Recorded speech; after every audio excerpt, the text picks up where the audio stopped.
श्रीमन्नारायण नारायण हरि हरि श्रीमन्नारायण नारायण।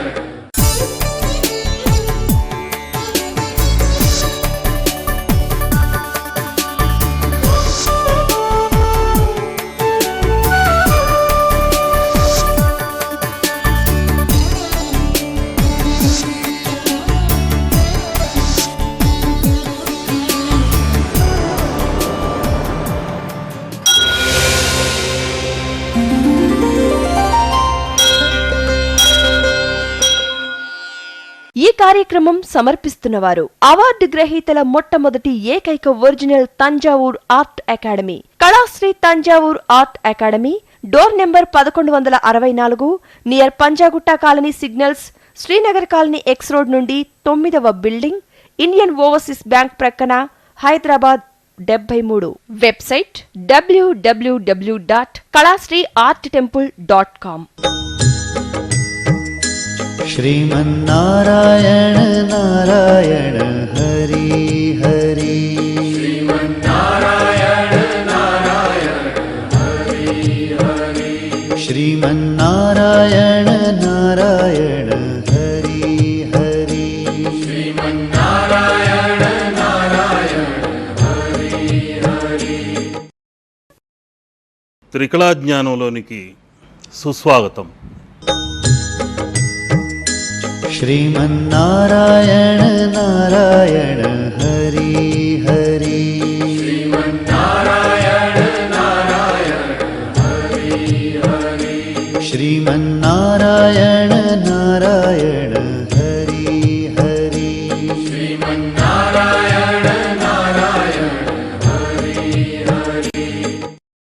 శ్రీరామకృష్ణ పరమహంస తన శిష్యులతో ఏం చెప్పాడంటే, ఆ దీపంలో నేను త్రికళ వర్ణాలను సందర్శించుకున్నాను. ఎరుపు, పసుపు, నీలము అని వర్ణాలు ఏకమై అందులో తెల్లటి బిందు రూపము నాకు కనిపించింది. ఆ తెల్లటి బిందు రూపమే పరాశక్తి, ఆదిశక్తి, ఆ జ్యోతిర్మయ శక్తి, ఏకైక శక్తి. ఆ పసుపు, ఎరుపు, నీలమన్నవి లక్ష్మి, సరస్వతి, కాళి. నీలవర్ణముతో కాళి ఉంటే, ఎర్రటి వర్ణముతో సరస్వతి ఉంటే, పసుపు వర్ణముతో లక్ష్మి నాకు సాక్షాత్కరించింది. ముఖ్యమైన మూల బిందువు తెలుపు అనేది జ్యోతి స్వరూపము. దాని చుట్టూ ఆవరించిన వర్ణాలే ఆ దీపము. ఆ దీపమే మనకు ఆ దేవత ప్రతిరూపము అని ఆయన తెలియచేశాడు. అందుకని ఆయన చెప్పిన సారాంశంలో స్థూల, సూక్ష్మ, కారణ, మహాకారణ అంటే ఈ 4 యొక్క సంకేతాలు దీపంలోనే ఉన్నాయి.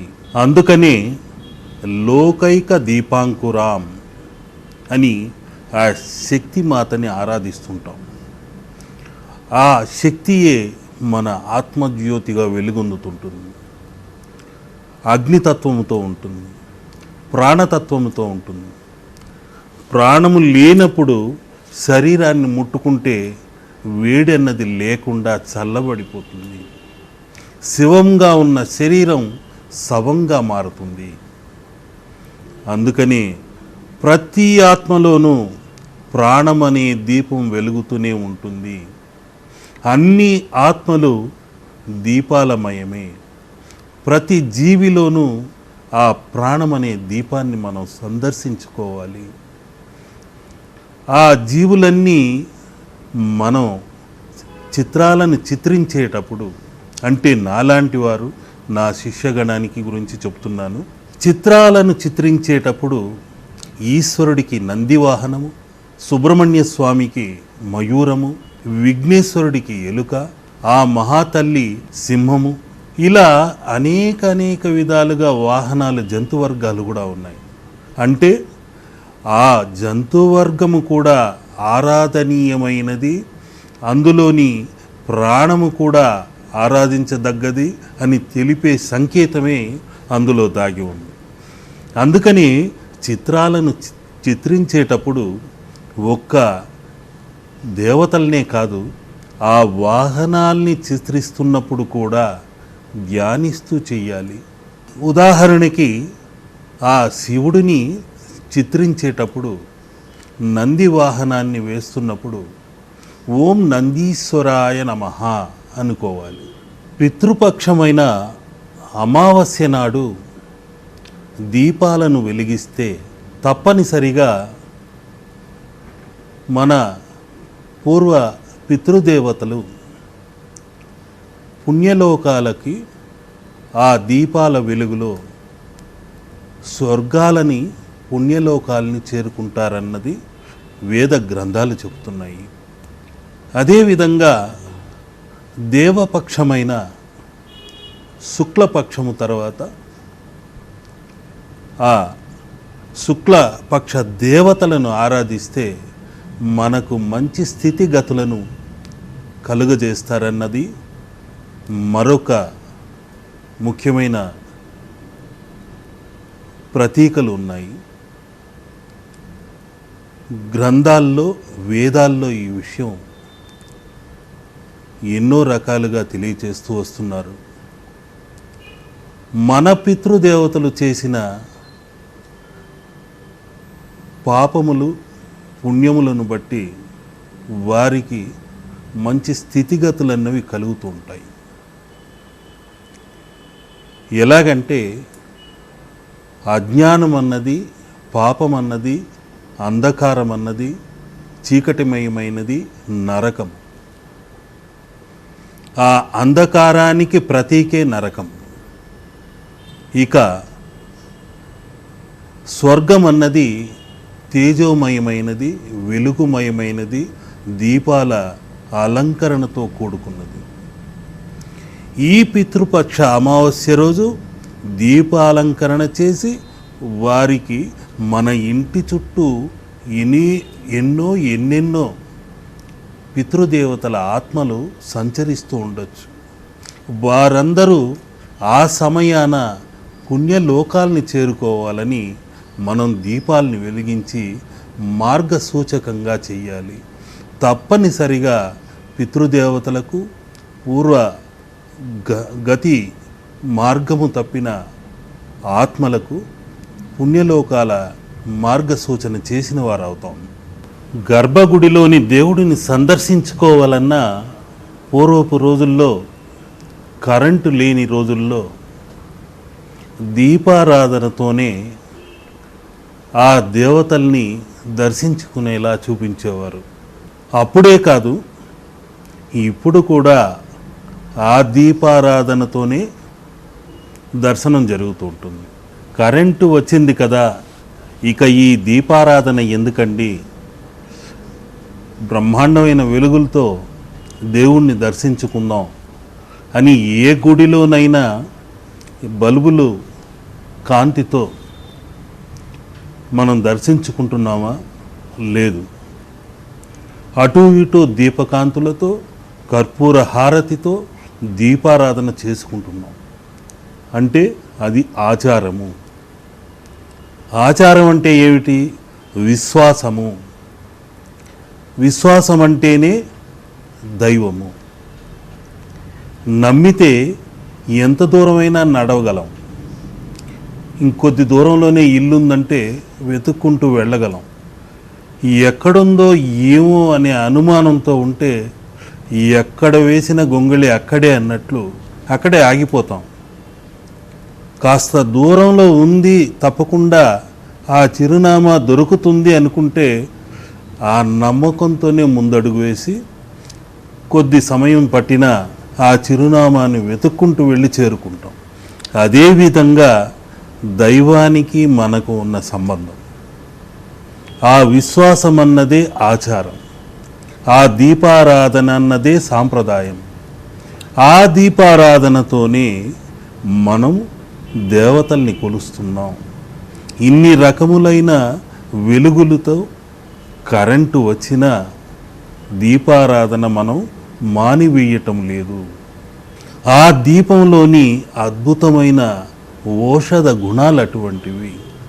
పవిత్రత అటువంటిది. పోనీ పూర్వకాలం కాదు కదా, సృష్టికి పూర్వం ఏమి ఉండేది, దీపారాధన ఎలా జరిగింది అని ఆలోచిస్తే ఆ సృష్టికి పూర్వం ఉన్నది ఒక్క వెలుగు మాత్రమే, ప్రకాశం మాత్రమే.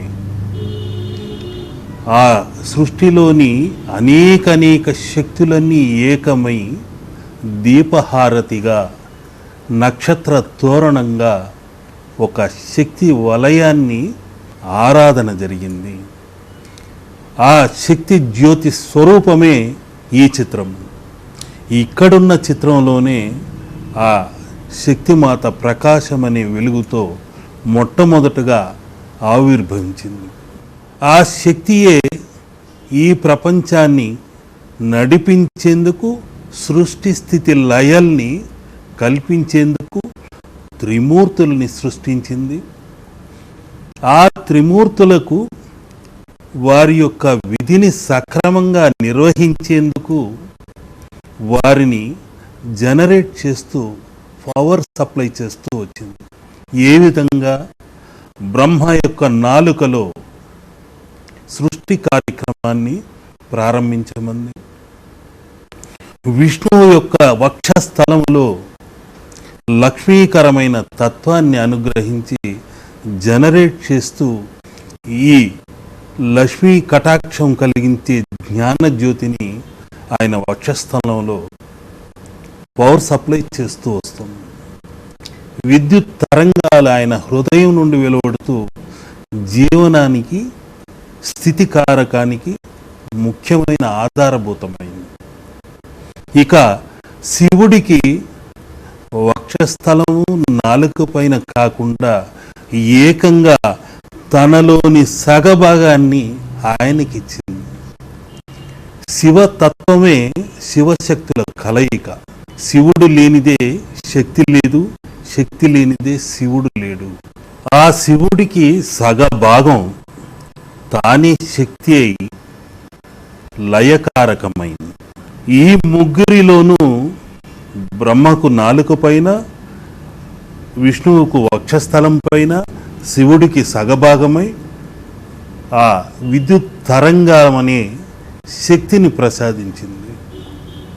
ఆ శక్తియే, ఆ పవరే లేకుంటే వాళ్ళు నిర్వీర్యులు. ఈ సృష్టి స్థితి లయకారకమైన స్థితిగతులు ఉండేవి కావు.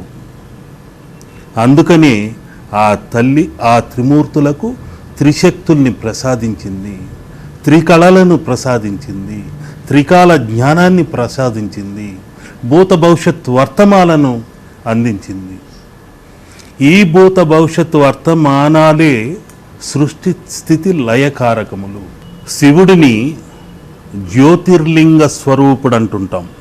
అంటే ఆ జ్యోతి స్వరూపమైన శక్తి రూపం లేనిది, శక్తికి రూపం లేదు. ప్రపంచంలో ఉన్న ఏ శక్తినైనా తీసుకోండి, శక్తిమయంగా అగమ్యంగా ఉంటుంది. అలాగే శివుడికి కూడా రూపారాధన లేదు, లింగాకారంగానే ఆయన పూజింపబడతాడు. అందుకని ఆ లింగాకారముగా ఉన్న శివలింగం ముందు దీపాలు వెలిగిస్తుంటాం. ఆ దీపాల నుండి శక్తిని స్వీకరించి ఆ శివలింగములోని ప్రతి అణువులలో ఉన్న న్యూట్రాన్లు, ఎలక్ట్రాన్లు, ప్రోటాన్లన్నీ త్రిశక్తులతో మూల శక్తిని స్వీకరించి మనకు అనుగ్రహ శక్తిని అందచేస్తుంది. ఇదే అందులో తాగిన పరమార్థము, పరమ నగ్న సత్యము. ఈ పురాణ విజ్ఞానాన్ని శోధించుకుంటూ వెళితే ఇంకా ఎంతెంతో అనంతమైన విషయాలున్నాయి. జ్యోతిర్లింగ స్వరూపుడైన ఆ పరమేశ్వరుడు శక్తి లేకుంటే ఏ విధంగా నిర్వీర్యుడో, అదేవిధంగా మనలో ప్రాణం అనే శక్తి లేకుంటే మనం కూడా నిర్వీర్యులం. ఈ ప్రపంచమంతా జడ పదార్థంగా మారిపోతుంది. జీవజాలం అన్న ప్రాణులే ఉండవు. అందుకని జ్యోతిర్లింగ స్వరూపుడు అని ఆయన్ని పిలుస్తుంటాం. ఆ జ్యోతిర్లింగాన్ని ఎలాగైనా కైలాసం నుండి తెచ్చుకోవాలని ఆ రావణ బ్రహ్మ ప్రయత్నించి విఫలుడై వెనక్కి వెళ్ళిపోయాడు. అంటే ఆ శక్తిని భరించే శక్తి ఒక్క శివుడికే ఉంది, కానీ రావణ బ్రహ్మకు లేదనేది అందులో దాగిన పరమార్థం. అందుకని అటువంటి జ్యోతిర్లింగ శక్తి మనం దర్శించుకొని అన్నింటినీ సాధించాలంటే, శోధించాలంటే మరొక ముఖ్యమైన మార్గం కూడా ఉంది. ఎక్కడో శివాలయంలో జ్యోతిర్లింగం లేదు. మన ఆత్మలోనే పరమాత్మ ఉంది. మన కరములలోనే, మన హస్తములోనే శివలింగమై, జ్యోతిర్లింగమై ఆ పరమేశ్వరుడు ఉన్నాడు. అటువంటి అతి పవిత్రమైన జ్యోతిర్లింగాన్ని మనం మనలోనే దర్శించుకునే అతి ముఖ్యమైన పవిత్రమైన ముద్రని, జ్యోతిర్లింగ ముద్రని ఇప్పుడు నేను మీ ముందు చేసి చూపుతున్నాను. ఈ విధంగా రెండు చేతులను ఇలా దగ్గరకు చేర్చి పంచభూతాల్ని ఏకం చేసి, ఈ పంచభూతాల్ని ఏకం చేసిన తర్వాత ఈ బొటనవేలు అగ్నితత్వముతో, దీపతత్వముతో జ్యోతిర్మయమై ఇలా లింగాకారంగా మధ్యలో బంధించాలి. అన్ని వేళ్లతో బంధించబడ్డ ఈ పానవట్టము యోనితత్వముగా ఉంటుంది. ఈ పైనున్న బొటనవేలే లింగాకారముగా ఉంటుంది. ఆ బొటనవేలి ముద్రలోనే అనేక రకములైన సుదర్శన చక్ర తత్వముతో, కేశవ తత్వముతో ఆ శ్రీహరి ఉన్నాడు. ఆ ముద్రనే, ఆ బొటనవేలి ముద్రనే మనం మన యొక్క జీవిత గమ్యాన్ని తెలుసుకుంటుంటాం నాడీ శాస్త్రం ద్వారా. అటువంటి అతి పవిత్రమైన, మహిమాన్వితమైన, శక్తివంతమైన బొటనవేలే లింగాకారంగా, జ్యోతిర్లింగంగా మనం ఆరాధిస్తూ చూస్తూ ఉంటే ఎటువంటి దోషాలనైనా తొలగించుకోవచ్చు. గత జన్మ బ్రాహ్మణ శాపము, పితృశాపము, ఛాయాదోషము, సర్పదోషము, స్త్రీ శాపము, ఇలాంటి పంచమహాపాతకాలన్నింటినీ తొలగించుకోవాలంటే ఈ జ్యోతిర్లింగ ముద్రను చేస్తూ ఓం నమః శివాయ, ఓం నమః శివాయ, ఓం నమః శివాయ అంటూ ఈ బొటనవేలుని చూస్తూ ఆ పానవట్టంలోని జ్యోతిర్లింగ దర్శనం చేసుకోండి. నేను ఈ ముద్రను చిత్రించి హరిద్రవర్ణంతో ఇప్పుడు మీకు ప్రదర్శించి చూపుతున్నాను. సౌరాష్ట్రదేశే విశదేతి రమ్యే జ్యోతిర్మయం చంద్రకళావతంసం భక్తి ప్రదానాయ కృపావతీర్ణం తం సోమనాథం శరణం ప్రపద్యే తం సోమనాథం. మన హస్తములోనే మన భవిష్యత్తు అంతా దాగి ఉన్నది. ఈ బొటనవేలే శివలింగమై, జ్యోతిర్లింగమై మనకు సాక్షాత్కరిస్తుంది. నమామి సంసార సముద్ర సేతుం.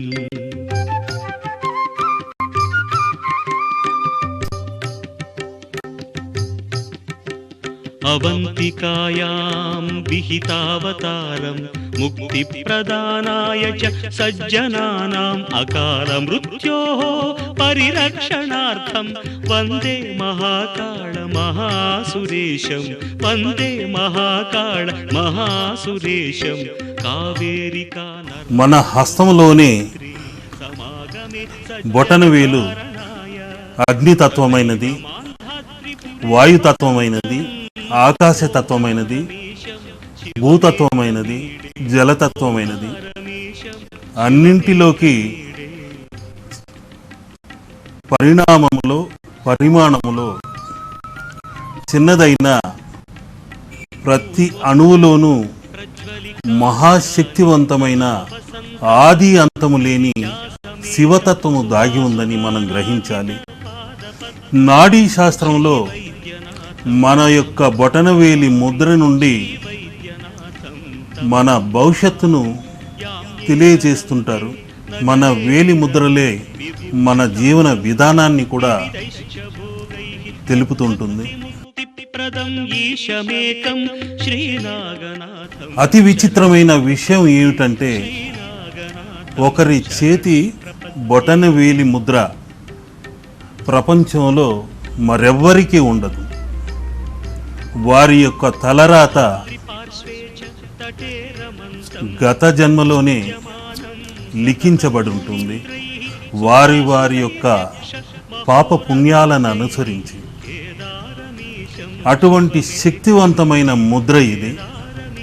బొటన వేలి యొక్క ముద్ర జ్యోతిర్లింగ ముద్ర.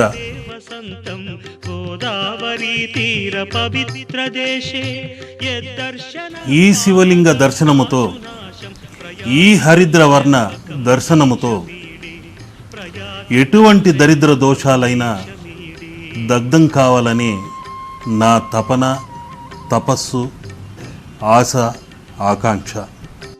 సుతామ్రపర్ణీ జలరాశియోగే నిబధ్య సేతుం విశిఖైర సంఖ్యై శ్రీరామచంద్రేణ సమర్పితం తం రామేశ్వరాఖ్యం నియతం నమామి. రామేశ్వరాఖ్యం నియతం నమామి. యం దాకినీ శాకినికా సమాజైః నిషేవ్యమానం పిశితాశనైశ్చ సదైవ భీమాది పద ప్రసిద్ధం తం శంకరం భక్తహితం నమామి. తం శంకరం భక్తహితం నమామి.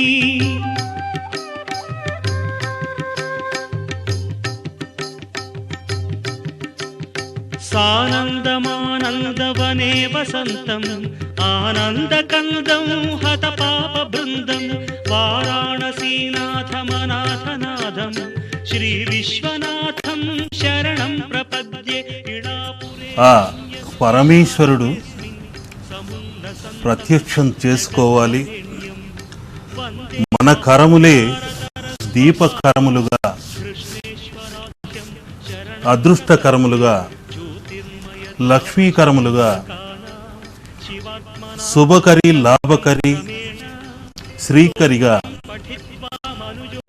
మనం భావిస్తే తప్పనిసరిగా